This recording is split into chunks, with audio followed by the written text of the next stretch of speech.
I should be your husband? For 1 year, that is all I need. She was 47 years old and she had not been to a family gathering alone in 23 years. And she was not about to start now. Not with her mother watching. Not with her sister counting. Not with that particular look, the one that said everything without saying anything. Waiting for her at the end of every table, at the end of every holiday, at the end of every carefully arranged family dinner where everyone else arrived with someone and Diana arrived with her keys and her smile and her story about how busy she had been lately. She was not going to walk into her mother's 75th birthday party alone. And that decision, that one small, desperate, completely human decision, was how Diana Reeves ended up sitting across from a stranger named Cole Whitman in a diner on a Thursday afternoon, sliding a folded piece of paper across the table that outlined, in clear and specific terms, what she needed from him, what she would pay him for it, and exactly when it would end. 1 year. That was all. She would pay him well. He would play the part. And when the year was over, they would shake hands and go back to their separate lives and none of it would mean anything. This is the story of what happened instead. And why, 3 years later, Diana Reeves will tell you that the worst decision she ever made turned out to be the only one that saved her. Before we go any further into Diana's story, let us know in the comments where you are watching from today. We would love to hear from you. And please do not forget to hit that subscribe button so you never miss any of our upcoming videos. To understand why a woman like Diana Reeves ended up in that diner with that piece of paper, you have to understand what 47 years of being the capable one had done to her. Diana grew up in Charlotte, North Carolina, the eldest of 3 daughters in a family where capability was the highest form of love. Her mother, Lorraine, was a woman of extraordinary practicality and almost no sentimentality. Not because she did not feel things deeply, but because she had been raised in a household where feelings were a luxury that working people could not afford. Lorraine expressed love the way Diana had later learned to express it, by showing up, by managing things, by being the one who handled whatever needed handling without making anyone else feel the weight of it. Diana had absorbed this template so completely that by her mid-20s she had built a life that looked, from the outside, like a masterclass in having it together. She had a career in healthcare administration that she had built from the ground up over 20 years. She owned a house in Charlotte with a kitchen she had renovated herself and a garden she tended with the same focused energy she brought to everything. She had friends she loved and who loved her. She had a life that was full, by every reasonable measurement. What she did not have, what she had not had in 4 years, since her marriage to a man named Patrick ended on a Tuesday in October with a conversation so quiet and so civil that her neighbors would not have known anything was happening, was a partner. Not someone to fill a role. Someone to share a life with. Someone to carry things with her, not just watch her carry them alone. The divorce from Patrick had not been dramatic. That was, in some ways, the hardest part of it. There had been no betrayal. No explosion. No clear moment that either of them could point to and say, there, that was when it broke. There had simply been, over the course of 12 years, a slow and almost imperceptible drift, 2 people who had chosen each other at 28 finding themselves, at 40, living in the same house in increasingly separate directions. They had tried. They had gone to counseling for 2 years with a therapist named Dr. Marcus Webb, who was thoughtful and patient and who helped them understand each other with a clarity that turned out to be, in the end, what made them both understand that understanding was not the same as connection. They parted as something that Diana could only describe as friendly, a word that felt entirely inadequate for 12 years of a shared life but was also, honestly, the most accurate one available. There were no children. That was something Diana had carried in a separate compartment of her heart for years. The decision not to have children, made early in the marriage and revisited quietly and privately for long afterward. After the divorce, in the particular loneliness of a house that was fully hers again, she revisited it again. And then she put it back in its compartment and focused on what was in front of her. That was what Lorraine had raised her to do. Focus on what is in front of you. Keep moving. Handle things. For years after the divorce, Diana's mother Lorraine was turning 75. The party had been planned for months, a proper celebration, at the family home in Greensboro, with extended family coming in from across the Carolinas.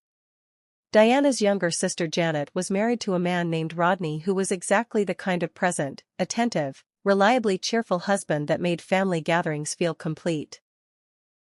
Her youngest sister Carol was engaged to a man she had met at a conference in Atlanta and who had, in the 18 months Diana had known him, demonstrated a consistent and genuine interest in Carol's happiness that Diana found both admirable and, on certain days, quietly painful to be around.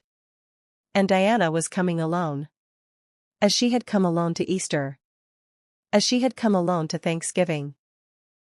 As she had come alone to Christmas for 4 years running, arriving with wine and dessert and the cheerful competence that she had worn for so long it no longer felt like a mask, it felt like her face. She stood in her kitchen on a Wednesday evening 3 weeks before the party. Herself to feel very often. Not grief. Not self-pity. Just a very clear, very quiet exhaustion with the performance. The performance of being fine. Of not needing.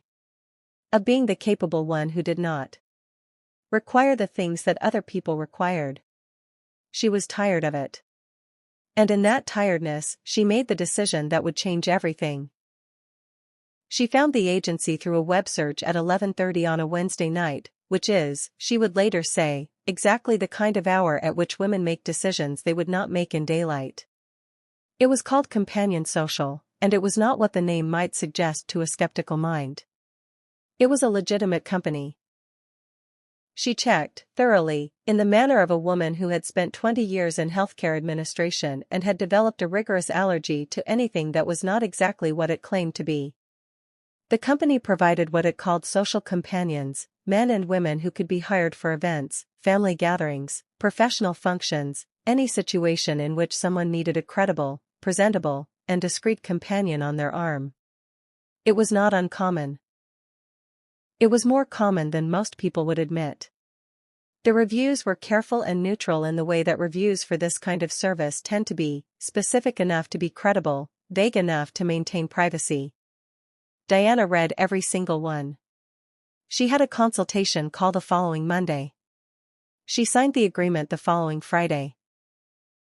And on a Thursday afternoon 2 weeks before her mother's 75th birthday party, she sat across from Cole Whitman in a booth at a diner on South Boulevard and they talked for 3 hours about what she needed and who she was and what the parameters of the arrangement would be. Cole Whitman was 44 years old, a former Navy officer who had left active service 6 years earlier and had been working, since then, in corporate security consulting. He was not a man who needed the money from Companion Social. He had taken on a small number of clients over 2 years for reasons that, when Diana eventually asked him directly, he described in the simple and slightly uncomfortable terms of someone who had spent years being useful in high-stakes situations and had found, in civilian life, a surprising amount of time in which he was not useful to anyone. He was tall, composed, and had the particular stillness of someone who had been trained to assess situations without reacting to them. In the diner, he listened more than he talked. He asked questions that were precise and practical. What was the family dynamic? What did her mother know? What story would they tell? What was the exit strategy? He took notes in a small notebook with a plain blue cover. When Diana slid the folded paper across the table, the outline of terms she had prepared. He read it without expression, asked 2 clarifying questions, and said, "I can do this." Then he picked up his coffee and asked her how she took hers. Diana told him. He signaled the waitress. The coffee arrived. They kept talking. Diana drove home an hour later with the particular feeling of someone who has just done something that cannot be undone, not dread, exactly, but a sharp alertness, the feeling of having stepped off a ledge and not yet determined whether there is ground below. The terms of the arrangement were straightforward.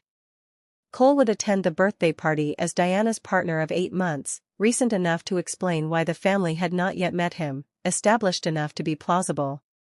He would learn enough about Diana's life to answer reasonable questions. He would be warm but not performative.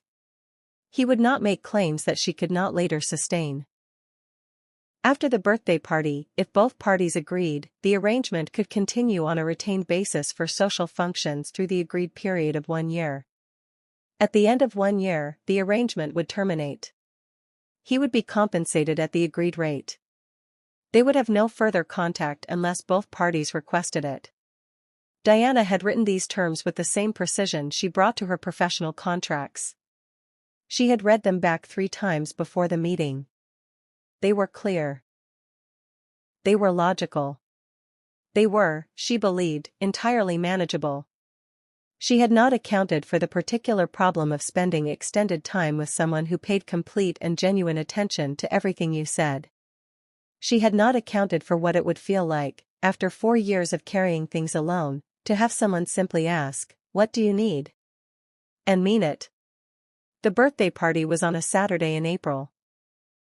Diana drove to Greensboro with Cole in the passenger seat, and they talked the whole way, not rehearsing, exactly, but filling in details, building the texture of a shared history that did not exist. He asked her about her mother. She told him about Lorraine, the practicality, the reserves, the way love in that house was always demonstrated and rarely spoken. He listened without interrupting. When she finished, he said, "She sounds like someone who built everything herself and never asked anyone to notice." Diana had looked at the highway ahead and said, "Yes. That's exactly right." He said, "That sounds familiar." She had not asked him what he meant. She would think about it later. When they pulled into the driveway of the family home and Diana turned off the engine and sat for a moment in the quiet of the car before they had to become what they had agreed to become, Cole turned and looked at her and said, "You ready?" She said, "No." He said, "That's the right answer." And he got out of the car and came around to her side and opened her door. She got out. She straightened her jacket. And they walked in together. Lorraine noticed him immediately. That was the first thing Diana understood about the evening, that her mother, for all of her practicality, was not an unobservant woman, and that she was watching Cole Whitman with the particular watchfulness of a mother who has spent years watching her daughter carry things alone and wants badly to believe that something has changed. Cole was good at the party. He was not performing. Or if he was performing in the particular way of a man who has spent years reading rooms for a living and whose social ease has become indistinguishable from his actual personality. He talked to Rodney about football. He listened to Carol's fiancé talk about his work for 20 minutes with apparent genuine interest.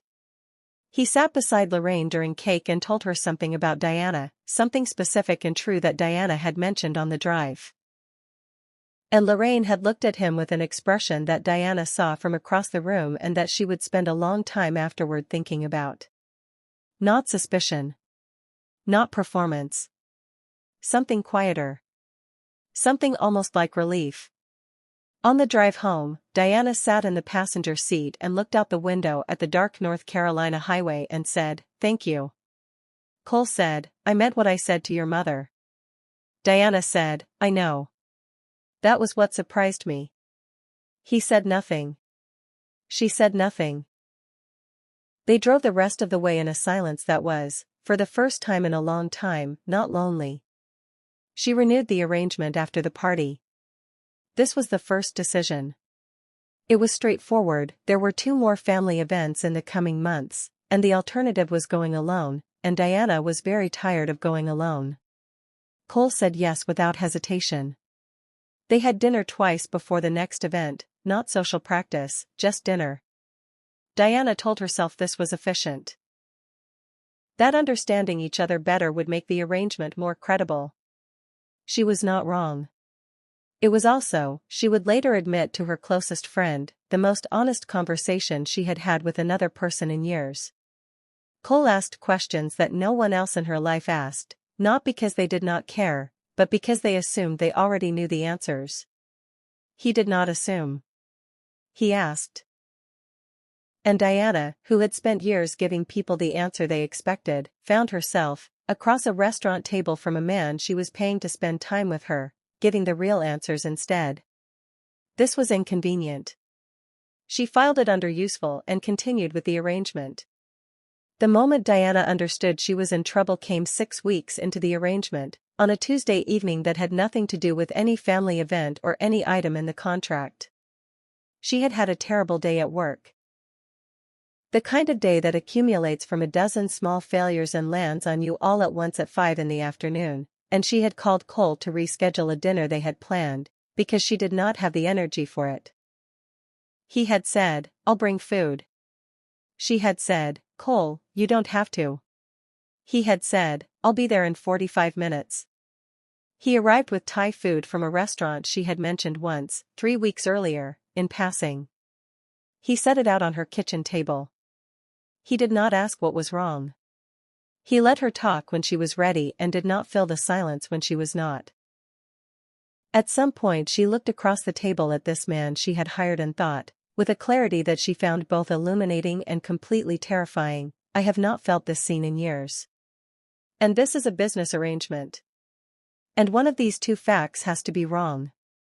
She did not say any of this out loud. She ate her Thai food. She thanked him. He left at 9. She did the dishes and then stood at her kitchen sink for a long time looking at the yard through the window. She was in trouble. She did not tell anyone. This is perhaps the most understandable part of the story, because what would she say? That she had developed feelings for the man she was paying to be her companion? That the arrangement designed to protect her from the vulnerability of being alone had made her more vulnerable than she had been in years? That the most genuine relationship in her life at this moment was one that had begun with a transaction and was scheduled to terminate in 7 months. She kept it in the compartment. She kept the arrangement running as agreed. She was professional about it. She did not change how she behaved around Cole. And she did not acknowledge, even internally, that the reason she could not change how she behaved around Cole was that it was no longer a performance. It had not been a performance for some time. She was, simply, herself around him. The self she did not show to most people, the self that was not managing anything, the self that was tired and uncertain and funny and opinionated and occasionally afraid. She did not know when it had happened. She knew it had happened. What Diana did not know, what she would not know for another 2 months, was that Cole had been keeping something in a compartment of his own. He had taken on the arrangement with Companion Social for the reason he had described. The need to be useful, the particular restlessness of someone who had spent years in high-stakes situations and found ordinary life insufficiently demanding. That had been true. It was no longer the whole truth. He had understood, somewhere around the 3rd dinner they had shared, that the work he was doing with Diana was not the work he had been hired to do. He was not performing. He was not managing an arrangement. He was falling in love with a woman who had hired him specifically to fill a role and who had built enough walls around herself in 4 years of capable, managed solitude that she would not be able to see what was right in front of her until she had no other choice. He said nothing. Not because he lacked courage. Cole Whitman was not a man who lacked courage, but because he understood that the moment he spoke, the arrangement would change in a way that Diana was not yet ready for. And he was not willing to pressure her into something she had not arrived at herself. So he waited. He showed up. He brought Thai food when she had a bad day. He listened when she talked. He asked questions no one else asked. And he kept what he felt in the compartment, and he waited. With 3 months left on the contract, Diana called a meeting. She used that word, meeting, which should have told her something. She met Cole at the same diner where they had first sat across from each other with the folded piece of paper. She did not bring a piece of paper this time. She sat down, and she ordered coffee, and she told him that she needed to discuss the end of the arrangement. She had been thinking, she said, about the transition. About what it would look like when the year ended. About how she would explain his absence to her family. About the practical logistics of going back to being alone in a way that would be credible and clean and not painful for anyone involved. She spoke for about 4 minutes. Cole let her finish.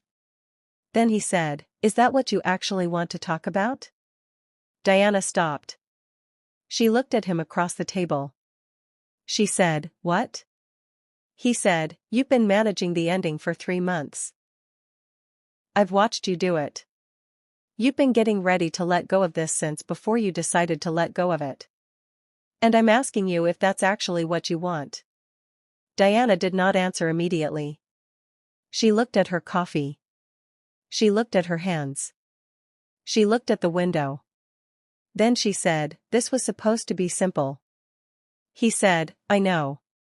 She said, "I don't know how to do something that isn't simple." He said, "Yes, you do. You've been doing it for 8 months. You just haven't called it what it is." The diner was quiet for a moment. Then Diana said, "What have I been calling it?" Cole said, "An arrangement." Diana looked at him for a long time. Then she said, "And what would you call it?" He said, "I'd call it the most real thing I've had in 6 years. And I think you'd say the same thing if you stopped managing long enough to let yourself." Diana drove home from that diner and sat in her driveway for 40 minutes. Not the way she had sat in the driveway 4 years ago after the conversation with Patrick, not with the quiet, civil grief of something ending. With the terrifying, disorienting feeling of something beginning. She was 48 years old. She had not chosen to be in this position. She had tried, specifically, to engineer an arrangement that would prevent her from ever being in this position again.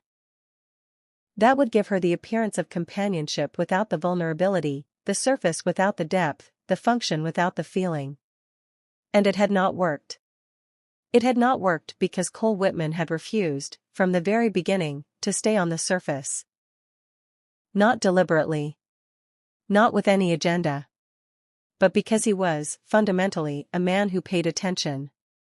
And Diana Reeves was, underneath all of the capability and management and performance, a woman who had been waiting an extraordinarily long time for someone to pay attention.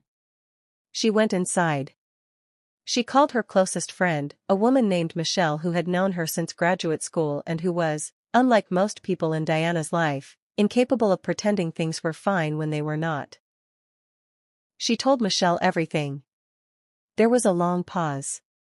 Then Michelle said, "I need you to hear what you just told me." Diana said, "I know what I just told you." Michelle said, "No. I need you to hear the part where you hired someone to be fake and he ended up being the most real." Diana said nothing. Michelle said, "So what are you going to do?" Diana said, "I don't know yet."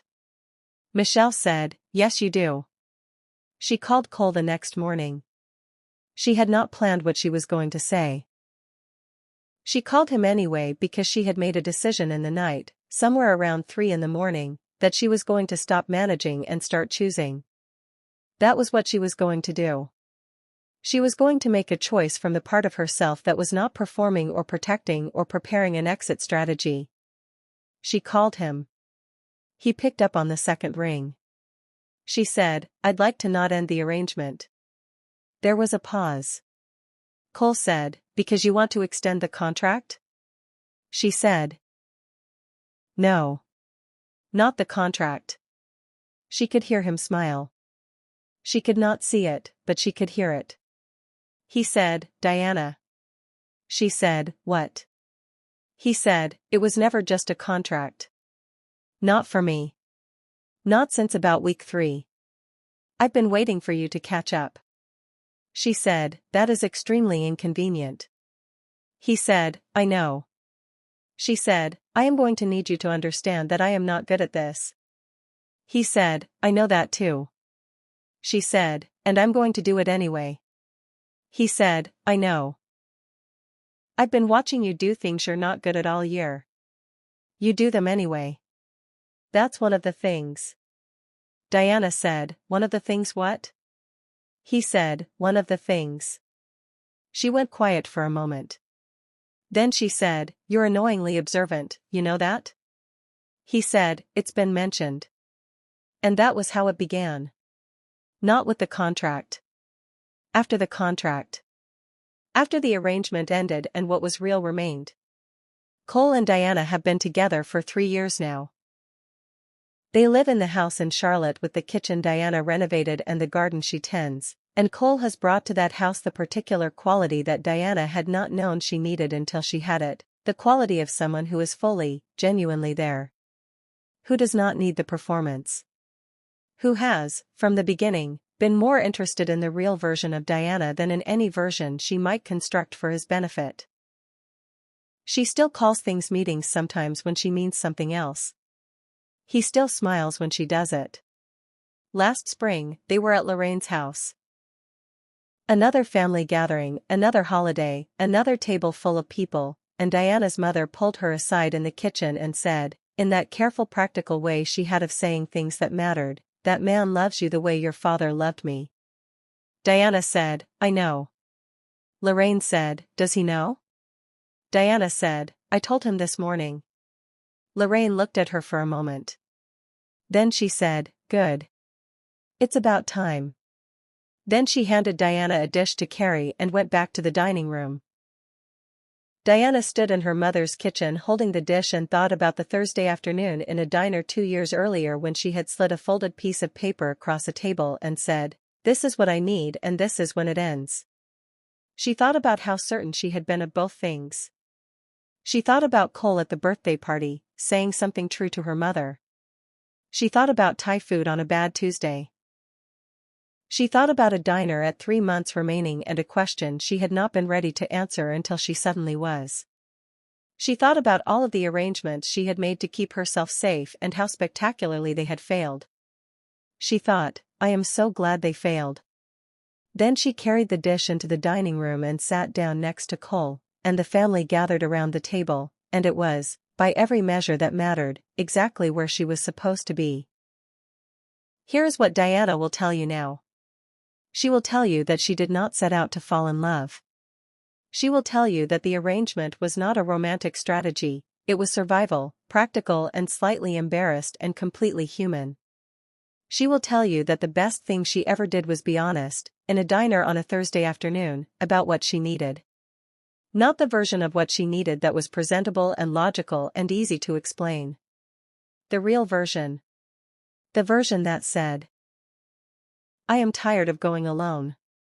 I am tired of being the capable one who does not need anything.